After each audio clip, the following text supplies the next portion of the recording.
대한민국 경제의 심장이라 불리는 울산. 거대한 선박과 자동차들이 쉴 새 없이 뿜어져 나오던 이곳의 공기 흐름이 최근 심상치 않게 바뀌고 있습니다. 수십 년간 대한민국 제조업을 지탱해 온 현대 자동차의 생산 라인. 그 거대한 톱니바퀴 사이에서 믿기 힘든 균열이 발견되었습니다. 이른바 1억 연봉 낚시꾼 사건입니다. 근무 시간 도중 작업장을 이탈해 낚시를 즐기거나 캠핑을 떠나면서도 꼬박꼬박 억대 연봉을 챙겨가는 이들의 실태가 세상에 드러난 것입니다.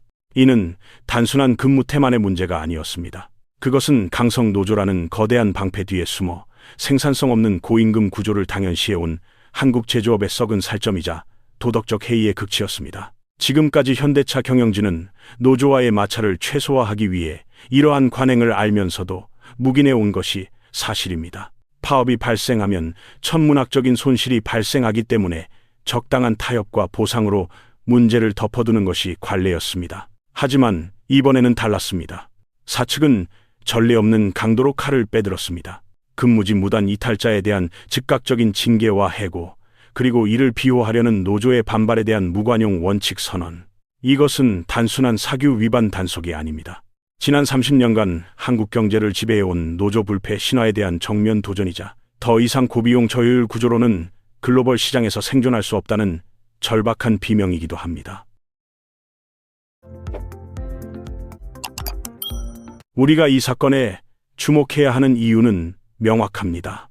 현대차의 이번 결단이 단순히 한 개별 기업의 노사 갈등으로 끝나지 않을 것이기 때문입니다. 이것은 1987년 노동자 대투쟁 이후 견고하게 쌓아 올려진 대한민국 노동시장의 경직성이 깨지는 첫 번째 신호탄이 될 수 있습니다. 지금 세계 경제는 전기차로의 대전환, 인공지능에 의한 자동화, 그리고 미중 무역 전쟁이라는 거대한 파도 속에 있습니다. 이런 상황에서 일하지 않는 고임금 노동자를 안고 가는 것은 배에 구멍이 난 채로 태풍 속을 항해하는 것과 같습니다. 현대차의 이번 숙청 작업은 겉으로는 기강해이를 바로잡는 것처럼 보이지만 그 이면에는 훨씬 더 차갑고 냉혹한 경제적 계산이 깔려 있습니다.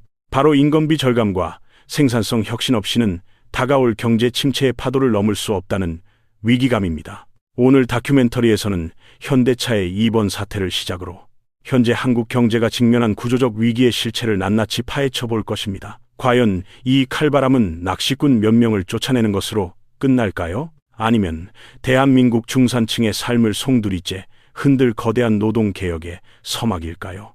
지금부터 그 냉혹한 경제의 이면을 추적합니다. 이 사건을 단순히 몇몇 노동자의 도덕적 해이, 즉 개인의 일탈로만 치부한다면 우리는 거대한 빙산의 일각만을 보고 있는 것입니다.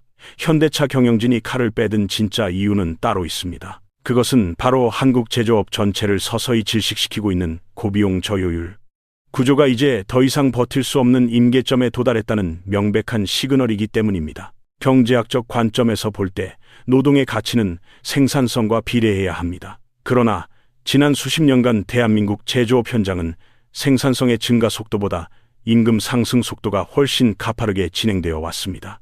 특히 매년 자동으로 호봉이 쌓이면 임금이 올라가는 연공 서열제는 숙련도나 성과와 무관하게 억대 연봉자를 양산하는 구조적 모순을 만들어냈습니다. 글로벌 경쟁사들의 데이터를 살펴보면 이 위기는 더욱 선명해집니다. 도요타나 폭스바겐과 같은 글로벌 완성차 업체들과 비교했을 때 현대차의 매출액 대비 인건비 비중은 지속적으로 높은 수준을 유지해 왔습니다. 차량 한 대를 만드는데 투입되는 시간, 이 경쟁사보다 길고 평균 임금은 더 높습니다. 과거 고도성장기에는 이러한 비용을 판매량 증대로 상쇄할 수 있었습니다. 환율 효과나 신흥국 시장의 폭발적인 수요가 비효율을 덮어주었던 것입니다.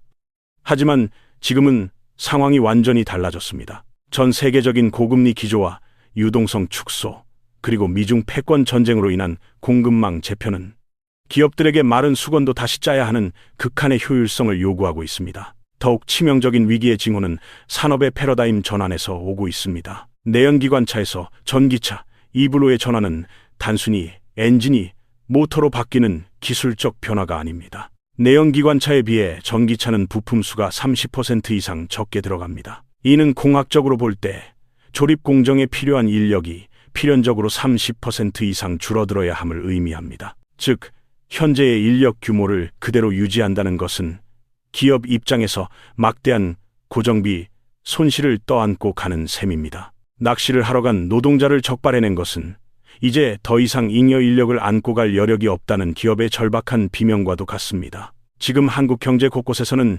이러한 경고음이 울리고 있습니다. 제조업 가동률은 하락하고 있고 재고 자산은 쌓여만 갑니다. 기업의 부채 비용을 나타내는 회사채 금리는 여전히 높은 수준을 유지하며 한계 기업들을 압박하고 있습니다. 현대차의 이번 조치는 이러한 경제적 압박 속에서 살아남기 위한 생존 본능의 발현입니다. 만약 이 구조적 비효율을 지금 개선하지 못한다면 한국 제조업은 갈라파고스화되어 글로벌 시장에서 도태될 수밖에 없다는 위기감이 경영진뿐만 아니라 시장 전체를 짓누르고 있는 것입니다. 이것은 단순한 징계가 아니라 다가올 거대한 경제적 충격에 대비한 방파제 쌓기 작업의 시작입니다. 그렇다면 이 사태는 어떻게 대한민국 경제 전체를 위협하는 충격으로 작동하는 것일까요? 우리는 여기서 경제학의 파급 효과와 비용 전가 메커니즘을 냉정하게 들여다봐야 합니다. 현대차라는 거대 기업 내부에서 발생한 비효율은 결코 그 공장 담장 안에서 소멸되지 않습니다. 오히려 그 비용은 물처럼 아래로 흐르며 가장 약한 고리부터 끊어내기 시작합니다. 이른바 고비용의 외주화 현상입니다. 1억 원의 연봉을 받는 정규직 근로자가 생산 현장을 비우고 낚시를 즐길 때 그 비어버린 생산성을 메우는 것은 결국 누구의 몫입니까? 바로 수많은 1차, 2차, 3차 협력업체, 노동자들과 소비자의 지갑입니다. 이 경제 충격의 작동 원리는 단위 노동 비용의 상승에서 시작됩니다. 생산성은 제자리인데 임금만 오르는 구조가 고착화되면 기업은 마진을 방어하기 위해 두 가지 선택을 강요받습니다.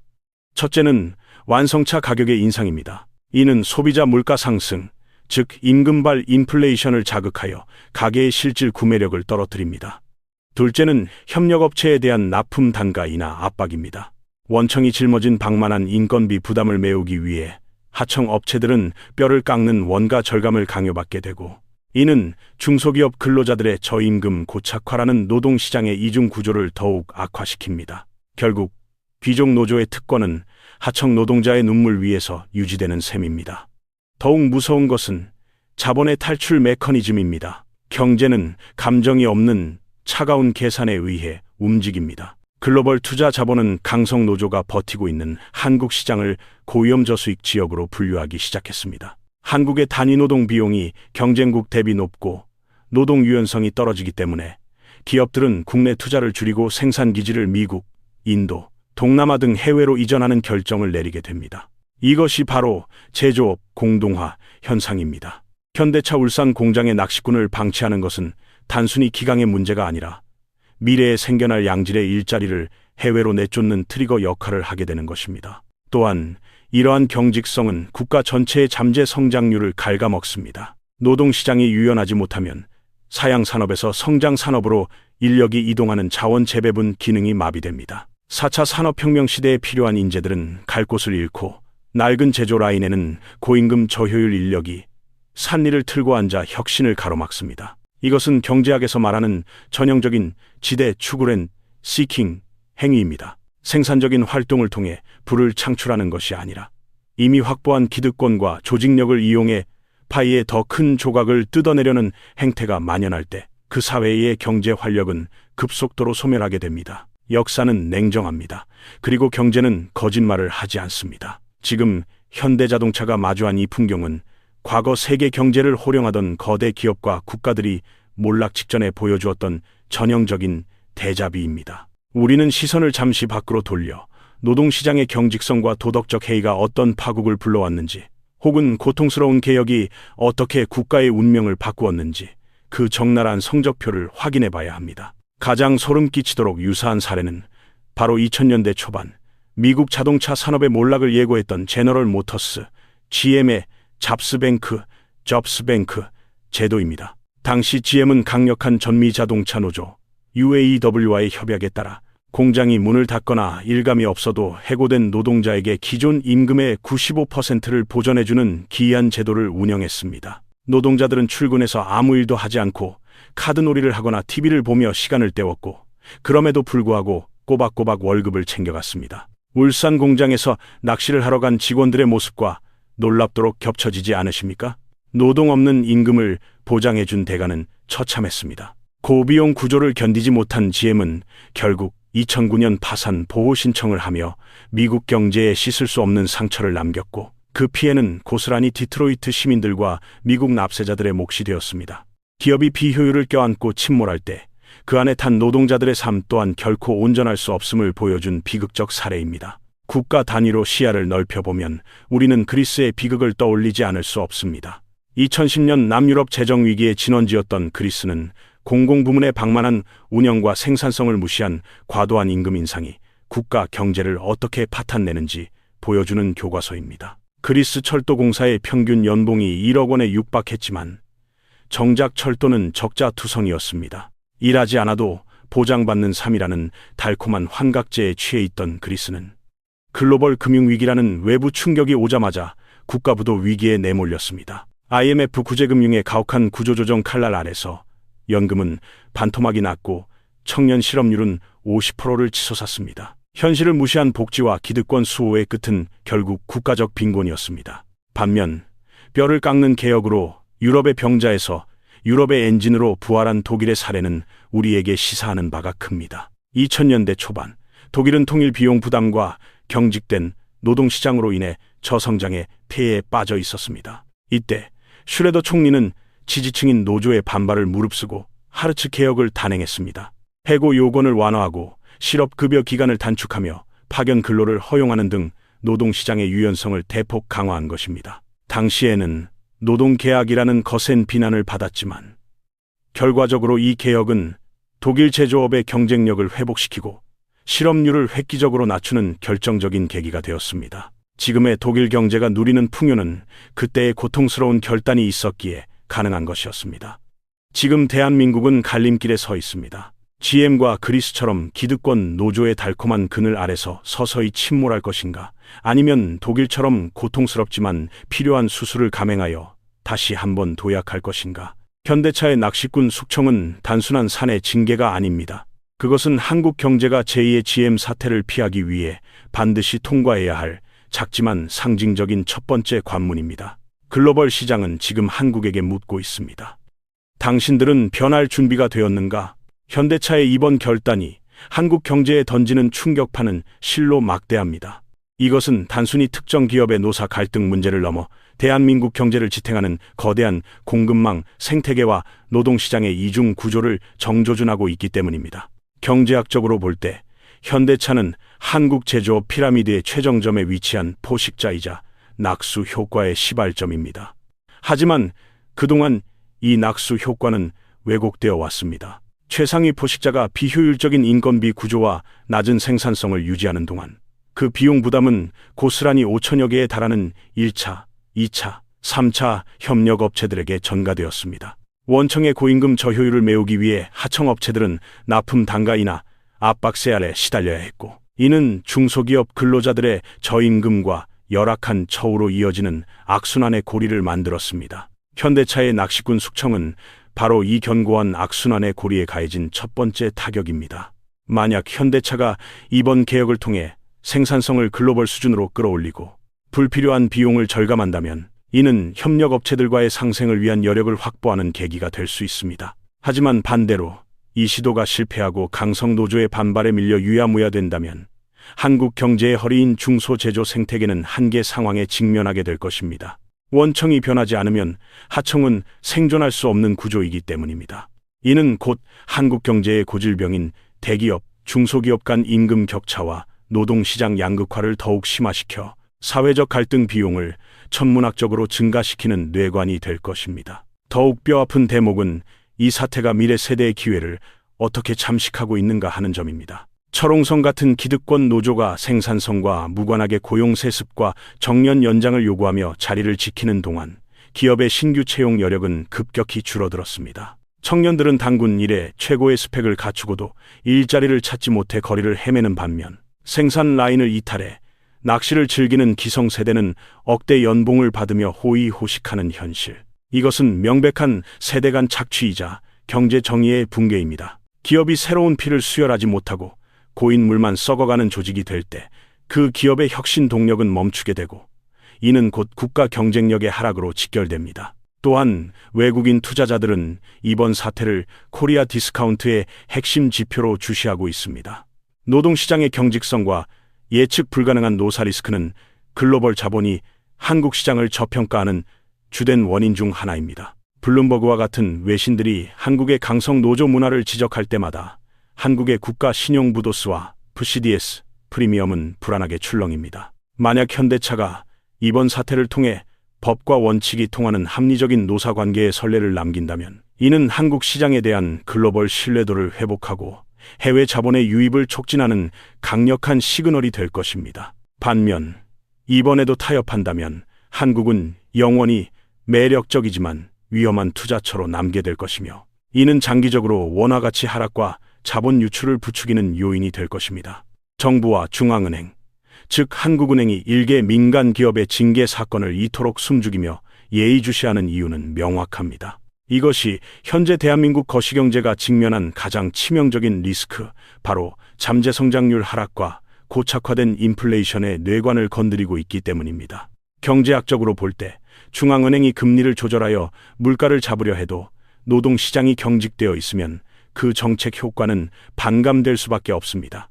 생산성은 제자리인데 임금만 오르는 현상이 지속되면 기업은 그 비용을 제품 가격에 전가하게 되고 이는 다시 물가 상승을 부추기는 임금, 물가 악순환 웨이지 프라이스, 스파이를 초래합니다. 한국은행이 최근 수차례 보고서를 통해 구조개혁 없이는 저성장의 붓을 탈출할 수 없다고 강력하게 경고한 배경에는 바로 이러한 좀비 같은 고비용 구조가 자리 잡고 있습니다. 정부 입장에서 이번 현대차 사태는 노동개혁의 성패를 가늠할 수 있는 리트머스 시험지와도 같습니다. 현재 대한민국 정부는 재정 건전성을 위협하는 인구 절벽과 저성장이라는 이중고에 시달리고 있습니다. 기업들이 한국의 경직된 노사 문화를 피해 해외로 생산 기지를 옮기는 오프쇼어링이 가속화된다면 국가를 운영할 세수 기반 자체가 무너지게 됩니다. 법인세 감소는 곧 재정 적자로 이어지고 이는 국가 신용 등급 하락과 국채 금리 급등이라는 금융위기 시나리오로 연결될 수 있습니다. 따라서 정부가 최근 노사 법치주의를 강조하며 불법 파업이나 근무 태만에 대해 무관용 원칙을 천명하는 것은 단순한 정무적 판단이 아니라 국가 경제 시스템의 붕괴를 막기 위한 절박한 방어 기제인 셈입니다. 또한 이는 글로벌 스탠다드와의 괴리를 좁히기 위한 불가피한 선택이기도 합니다. 미국 연준 비롯한 주요국 중앙은행들이 고금리 기조를 유지하며 긴축의 고삐를 죄는 상황에서 한국만 내부의 비효율을 방치하며 돈을 풀 수는 없습니다. 국제통화기금, IMF과 OECD 역시 한국 경제의 가장 큰 취약점으로 노동시장의 이중구조와 경직성을 지적하며 강도 높은 개혁을 권고해왔습니다. 만약 정부가 이번 기회에 무노동, 무임금, 성과에 기반한 보상이라는 시장 경제의 기본 원칙을 산업 현장에 뿌리내리지 못한다면 한국 경제는 일본의 잃어버린 30년보다 훨씬 더 혹독한 장기 침체의 터널로 진입할 수밖에 없습니다. 지금 정책 당국자들의 계산기는 바쁘게 돌아가고 있습니다. 현대차의 칼바람이 다른 대기업과 공공부문으로 확산되어 사회 전반의 생산성을 끌어올리는 매기 효과를 일으킬 것인가, 아니면 기득권의 저항에 부딪혀 또다시 미완의 개혁으로 끝날 것인가. 분명한 것은 정부와 중앙은행 모두 더 이상 민간의 비효율을 빚으로 틀어막아줄 유동성 파티는 끝났다는 사실을 인지하고 있다는 점입니다. 이제 공은 던져졌고 그 결과는 한국 경제의 향후 10년 성적표를 결정지을 것입니다. 이제 우리는 불편하지만 피할 수 없는 질문과 마주해야 합니다. 거대한 철옹성 같았던 현대차의 노조마저 흔들린다면 과연 나의 일자리는 안전한가? 이 사태는 단순히 남의 회사 이야기가 아닙니다. 이것은 대한민국 고용시장의 패러다임이 평생 직장에서 무한 경쟁으로 완전히 넘어가고 있음을 알리는 가장 강력한 경종입니다. 과거 고성장 시대에는 회사라는 울타리 안에만 들어가면 정년까지의 삶이 보장되었습니다. 하지만 저성장과 기술 격변의 시대, 기업은 더 이상 비효율을 감당할 가족을 원하지 않습니다. 그들은 철저한 계산 끝에 이익을 가져다 줄 프로만을 남길 것입니다. 그렇다면 개인은 이 냉혹한 생존 게임에서 어떻게 살아남아야 할까요? 첫 번째 전략은 냉정한 자기 객관화와 인적 자본 휴먼 캐피트의 리밸런싱입니다. 지금 당신의 연봉은 당신의 실질적인 생산성과 일치합니까? 만약 회사의 간판이나 노조의 보호막을 걷어냈을 때 자신의 시장 가치가 급락한다면 당신은 잠재적 구조조정 대상 1순위입니다. 내연기관 엔지니어가 전기차 모터와 배터리 기술을 배우지 않으면 도태되듯 지금 자신의 직무가 AI나 자동화로 대체될 수 있는 단순 반복 업무는 아닌지 점검하고 대체 불가능한 역량을 키우는 리스킬링, 레스킬링에 즉시 착수해야 합니다. 이제 배움은 학생의 의무가 아니라 생존자의 본능이 되어야 합니다. 두 번째는 현금 흐름의 다각화입니다. 노동소득의 불확실성이 커지는 시기에는 자산 소득 시스템을 구축하는 것이 필수적입니다. 월급쟁이라는 마인드셋을 버리고 나라는 사람을 하나의 기업, 주식회사나로 경영해야 합니다. 근로소득에만 의존하는 외발 자전거 타기는 멈춰야 합니다. 고금리 시대에는 빚을 줄여 가계 재무 구조를 건전하게 만들고 배당주나 채권 등 꾸준한 현금 흐름을 창출하는 자산 포트폴리오를 구축하여 혹시 모를 고용 충격 인컴, 소막이 닥쳤을 때 버틸 수 있는 경제적 방파제를 쌓아야 합니다. 마지막으로 필요한 것은 유연한 태도입니다. 한 직장에서 뼈를 묻겠다는 충성심보다는 시장의 변화에 따라 언제든 주력 산업과 직무를 갈아탈 수 있는 유연성이 더 큰 무기가 됩니다. 현대차의 낚시꾼들이 비난받는 진짜 이유는 그들이 놀았기 때문만이 아니라 변화하는 시대의 흐름을 읽지 못하고 과거의 특권에 안주했기 때문입니다. 변화를 거부하는 자에게 시장은 잔인하지만 변화의 파도에 올라타는 자에게 위기는 기회가 됩니다. 지금 당신은 낚싯대를 들이우고 있습니까? 아니면 거친 파도 속에서 키를 잡고 있습니까? 오늘 밤에도 울산 공장의 불빛은 꺼지지 않을 것입니다. 그러나 그 불빛 아래에서 돌아가는 톱니바퀴의 의미는 이제 완전히 달라졌습니다. 현대자동차가 뽑아든 칼은 단지 몇몇 일탈자를 향한 징계가 아닙니다. 그것은 한강의 기적이라는 화려한 성취 뒤에 숨어 우리가 애써 외면해왔던 비대해진 비효율과 도덕적 해이, 그리고 낡은 관행과의 결별을 선언하는 신호탄입니다. 낚싯대를 들이우고 한가롭게 세월을 낚던 그 시간 동안 세계 경제의 시계는 우리를 기다려주지 않았고 경쟁국들은 피 튀기는 혁신을 통해 우리 턱 밑까지 추격해왔습니다. 우리는 지금 인정해야 합니다. 과거의 성공 방정식이 더 이상 유효하지 않다는 사실을 말입니다. 고도 성장의 파도에 올라타 적당히 묻어가던 무임승차의 시대는 끝났습니다. 인구는 줄어들고 성장은 둔화되며 글로벌 패권 경쟁은 더욱 치열해지는 이 축소의 시대에 생산성 없는 고임금은 기업을, 그리고 결국 국가를 파멸로 이끄는 독약일 뿐입니다. 1억 연봉은 땀과 혁신의 대가여야지 기득권의 전리품이 되어서는 안 된다는 지극히 상식적인 명제가 다시 세워져야 할 때입니다. 역사는 우리에게 분명한 교훈을 주고 있습니다. 뼈를 깎는 고통을 감내하며 환부를 도려낸 국가는 다시 일어섰지만 달콤한 포퓰리즘과 기득권의 저항에 무릎 꿇고 개혁을 미룬 국가는 쇠락의 길을 걸었습니다. 현대차의 이번 결단이 찻잔 속의 태풍으로 끝날지 아니면 대한민국 경제 전체를 깨우는 거대한 나비 효과가 될지는 아무도 모릅니다. 하지만 분명한 것은 이 변화의 파도를 거부하는 주체는 그것이 노조든 경영진이든 혹은 안주하려는 개인이든 도태될 수밖에 없다는 냉혹한 시장의 진리입니다. 지금 대한민국 경제 앞에는 두 개의 길이 놓여 있습니다. 하나는 서로의 몫을 조금이라도 더 차지하기 위해 싸우다 함께 침몰하는 공멸의 길이고, 다른 하나는 고통스럽지만 썩은 살을 도려내고 근육을 키워 다시 한번 도약하는 생존의 길입니다. 현대차의 빈 낚시터가 우리에게 던진 질문은 묵직합니다. 당신은, 그리고 우리는 닥쳐올 거대한 폭풍을 견딜 준비가 되어 있는가? 이제 그 질문에 답을 해야 할 시간입니다. 거품이 거친 자리, 오직 실력과 생산성만이 생존을 담보하는 진짜 경제의 시간이 시작되었습니다.